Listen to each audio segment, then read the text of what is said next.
Welcome back. Time now for our monthly deal tracker. We're now joined by Prashant Mehra, partner at Grant Thornton. Thanks, Prashant, for joining us here on CNBC TV18.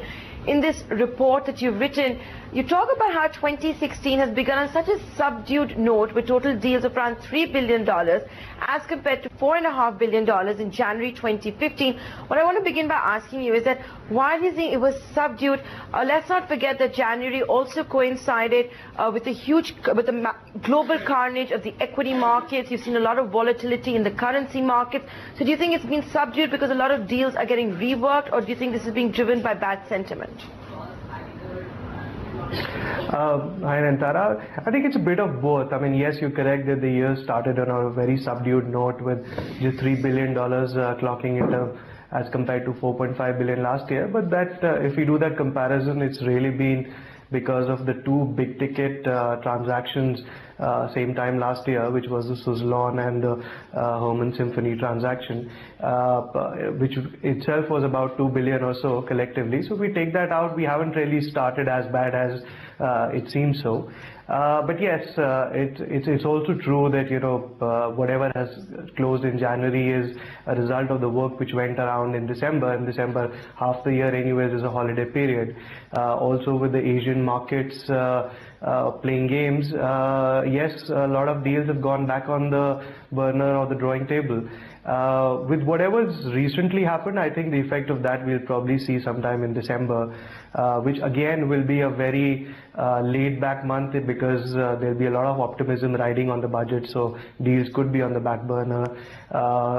Next month again is March, which is the financial results coming out, so don't really see too many exciting the quarter rolling out in a very exciting manner, but yes, after that there is a lot of optimism there.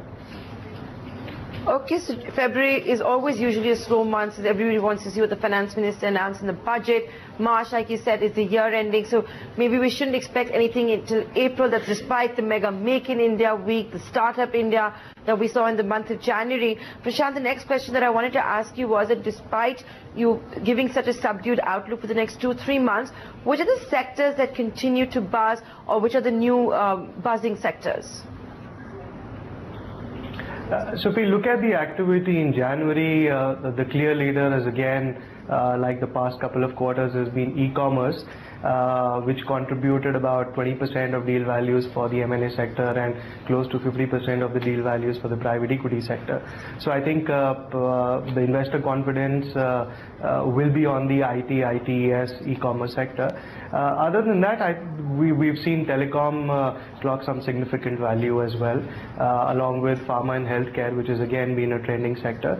But surprisingly, a new sector has come on this time, and I'm hoping this is not because of just a one-off thing and will be a continuing trending sector, which is hospitality and leisure, which is probably the first sector which gets impacted when we see a lot of foreign investment coming in, because yes, there is this Make in India initiative, and India is drawing a lot of business crowd. So investment in hospitality and leisure is nothing which comes as a surprise. Okay, so you're expecting e-commerce and hospitality to steal the show, even as you give us a very subdued mood for the next couple of months. Thanks, Prashant, for joining us here. That's Grant Thornton with the channel.